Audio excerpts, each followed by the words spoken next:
네, 저는 코스피의 5000 시대를 자리 잡으면서 5000P는 종착지간이 기착지에 가깝다는 말씀 드리면서 여전히 주도주를 사라. 만약에 실적까지 버팀목이 된다면 우리 코스닥, 즉 천싹지대는 이제는 출발선상에서 새로운 패러다임을 그릴 것이다.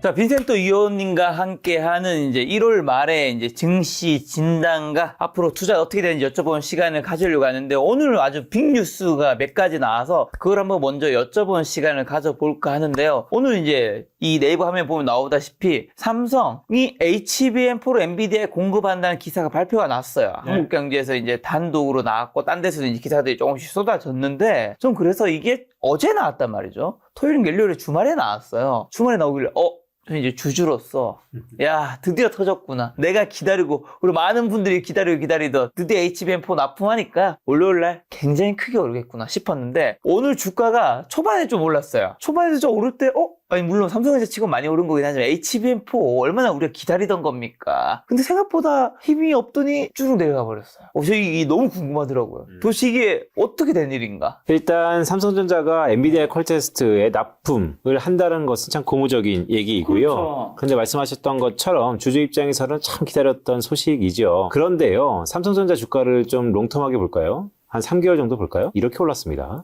네. 그만큼 먼저 기반영되었던 깐부치킨 작년 말에 있었죠? 있었죠. 깐부치킨 회동 이후에 실제 젠슨왕과의 이중, 제드래곤의 미락이 있을 것이다 라는 기대감이 주가에 상당 부분 반영됐었고 더 나아가서 펀더먼털리 반도체 가격이 급격하게 상승하면서 삼성전자 주가를 시가총액 900조 원을 훌쩍 넘는 상승으로 자리매김했습니다. 그런데 중요한 것은요, 결국 기업의 주가는요, 어닝에 대한 프락시, 대리 변수입니다. 최근에 DDR5를 비롯해서 반도체 가격 지수, DRAM 가격이요, 주춤합니다. 즉, 상승폭이 좀 더 완화되었다는 측면에서 이 엔비디아 퀄테스트 통과 6세대 고대형 메모리죠, HBM4에 대해서 기대감이 있는 것도 사실이지만 실제 펀더멘털리, 물론 좋긴 합니다. 하지만 그 기대감이 살짝은 둔화되었다는 게 첫 번째 포인트고요. 두 번째는요, 인텔 주가가 급락했습니다.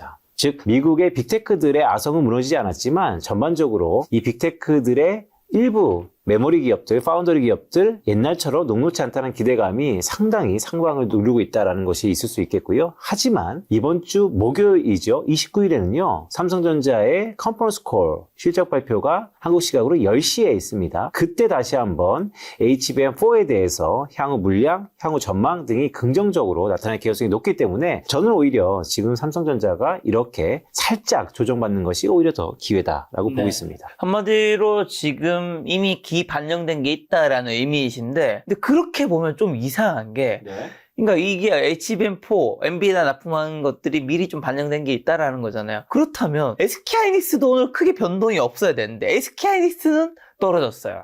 3에서 4% 가까이 떨어졌단 말이죠. 그러니까 삼성전자는 기반영됐고 SK하이닉스는 기반영 안 된 거였다. 이게 하나의 정보를 가지고 좀 같은 논리는 아닌 거잖아요. 기반영 됐으면 둘 다 같이 안 오르고 떨어지면 둘 다 같이 떨어지고 뭐 이렇게 돼야 될 텐데. 맞는 말씀인데요. 그러니까 SK 하이닉스와 삼성전자는 같은 반도체 메모리 업종에 묶여 있죠. 하지만 이 HBM에 관련해서는 서로 다른 온도차가 있습니다. 삼성전자는 가지지 못한 것을 이제 가진 것이고요.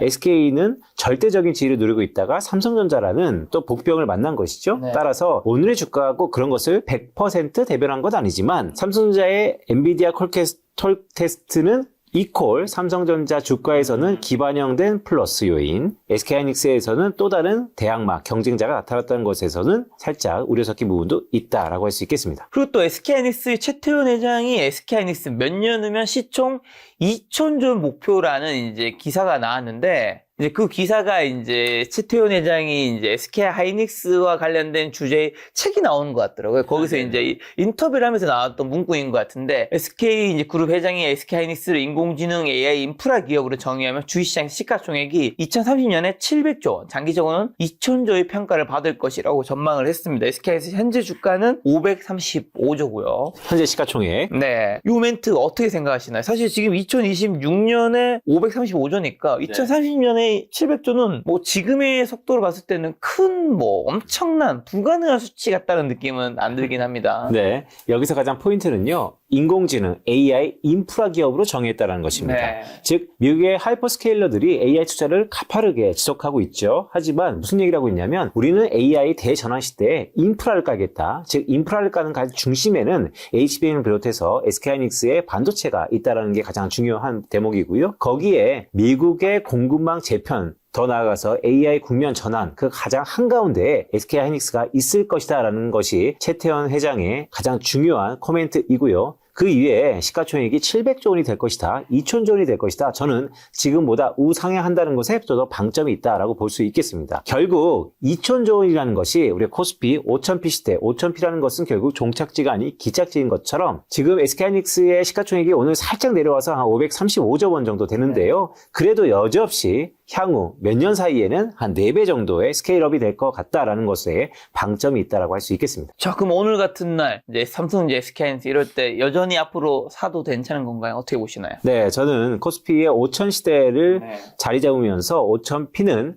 종착지간이 기착지에 가깝다는 말씀 드리면서 그러면 무엇을 사야 되느냐? 여, 주, 사라는 말씀을 드리고 있는데요. 네. 여전히 주도주를 사라. 주도주는 삼성전자와 SK하이닉스 둘 다 주도주지만 그 중에서도 주도, 모멘텀이 강한 SK하이닉스가 좀 더 퍼포먼스 측면에서 베타가 클 것이다 라고 보고 있습니다. 그리고 오늘 또 뉴스 한 가지가 나왔는데요. 국민연금 기금위에서 올해 국내 주식 목표 비중이 14.4%, 14.9%로 확대한다라는 겁니다. 뭐 고작 0.5%라고 할 수 있지만 국민연금은 굉장히 큰 돈을 가지고 있기 때문에 이 0.5%는 굉장히 큰 금액이 될 수 있고 증시의 마중물이 되어서 다시 코스피 5천에서 6천, 7천을 만들 수도 있을 것 같은데 이 기사 보셨을 텐데 뭐 해주고 싶은 이야기가 있다면요. 말씀하셨던 것처럼 0.5%포인트, 물론 기금운용 자금이 워낙 큽니다. 그래서 실제 규모도 크지만 더 중요한 건요. 국내 주식의 비중을 줄이고 있었다는 겁니다. 하지만 이제 다시 늘린다는 거고요. 또한 기사를 잘 찾아보시면 해외 주식 비중은 또 오히려 낮췄습니다. 38.9%에서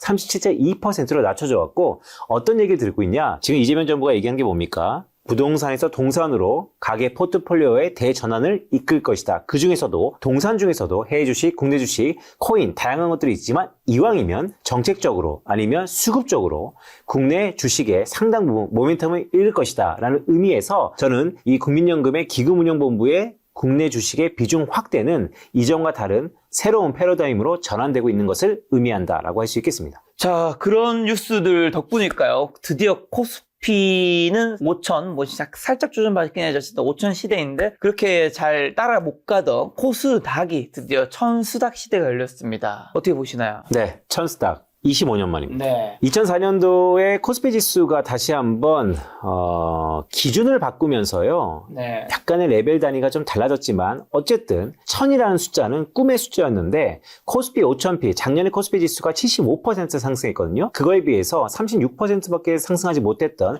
코스닥, 물론 예년에 비해서 많이 상승한 거지만 코스피의 상승폭에 비해서는 한없이 상대 강도가 낮아졌다, 약했다라고 할 수 있겠는데 드디어 2026년 들면서 코스닥의 천시대, 천스닥 시대가 열렸습니다. 저희 이슈 페이퍼가 간단히 냈는데요. 제목에 보시는 것처럼 과거와 달라진 신뢰가 좀 더 방점이 있다라는 말씀 드립니다. 핵심 키워드는요. 과거에 코스닥 그러면 다 테마입니다. 무슨 테마, 무슨 업종 테마 등등. 하지만 이번에 코스닥 지수의 급등은요. 테마보다는 이 정책의 신뢰가 자리매김하지 않는가라고 보고 있습니다. 그런데 오늘도 뒤에 가서 금리 얘기를 하겠지만 금리 환경은요. 코스닥에 결코 우호적이지 않습니다. 최근에 미국을 비롯해서 한국도 장기금리가 상승하고 있기 때문에 이런 금리 상승은 우리 코스닥 업종에서는 부정적으로 작용할 수 있는데요. 그런데 여전히 주요국들의 통화정책은 답보 상태이긴 하지만 금리 인하 기조에 지속되고 있고요. 더 나아가서 최근에 달러 환율의 하락, 즉 원화 강세가 이어지고 있습니다. 자, 그것이 정부의 구두 개입일까? 아니면 미국의 베센트 재무장관의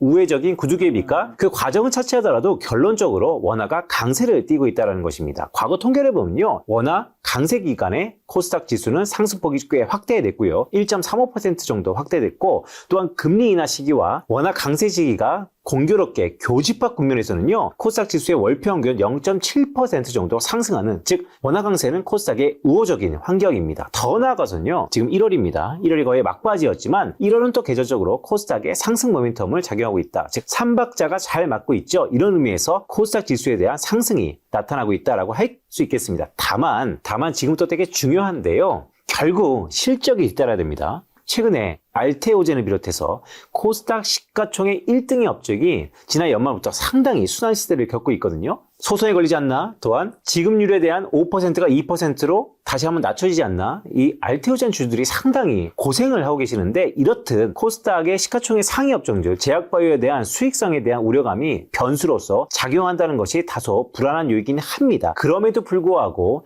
여전히 정책적인 기세가 좋다라는 것이 기본적으로 만약에 실적까지 버팀목이 된다면 우리 코스닥, 즉 천싹시대는 이제는 출발선상에서 새로운 패러다임을 그릴 것이다 라고 보고 있고요. 화면에 보시는 것 잘 보시면요, 코스닥의 상승 요인은 저랑 한 3가지 정도로 꼽았는데요. 첫 번째는요, 코스피와의 키맞추기가 드디어 나타났다는 것입니다. 뒤에 제가 표를 하나 좀 말씀드릴게요.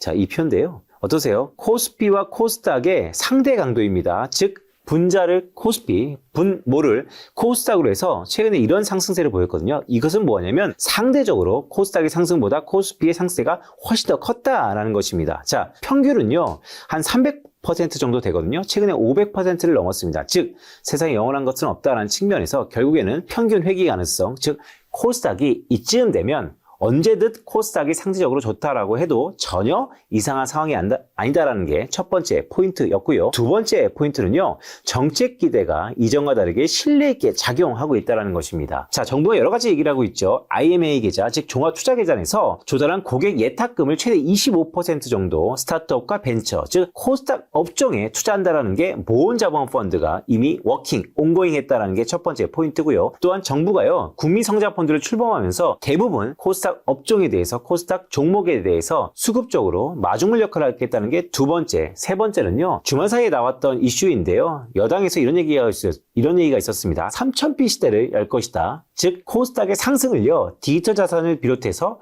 코스피의 상승 궤도를 이끌 것이다. 아직은 정책적인 모함이 분명히 있습니다. 하지만 이전과 달리 정부의 가장 큰 의중이 강하게 신뢰성을 갖고 나타나고 있다는 게 두 번째 포인트이고요. 세 번째는요, 모두에 말씀드렸던 것처럼 원화 강세입니다. 제가 이 표를 좀 보여드릴게요. 자, 원화 강세가 코스닥 지수에 어떻게 상관관계를 보이고 있냐라고 하면, 달러 환율이 하락하면요, 원화가 강세이면요, 코스닥이 상승합니다. 원화가 강세이면 코스닥이 상승하더라. 2004년 1월부터 현재까지의 장기 시결에 대한 분포도이고요. 더 나아가서 원화 약세기에는 코스닥 지수의 월평균 상승률이 마이너스 0.4%를 기록했다면 원화 강세기에는 1.35%, 약 1.4%를 기록하고요. 원화 강세와 금리 인하기, 지금 같은 경우에는 평균적으로 0.65%, 즉 코스닥은 원화 강세일 때, 더구나 금리 인하 기조가 이어질 때 강했다는 측면, 모두에 다시 한번 말씀드리면 천스탁 시대가 열었는데요, 이제와 달리 테마가 아닌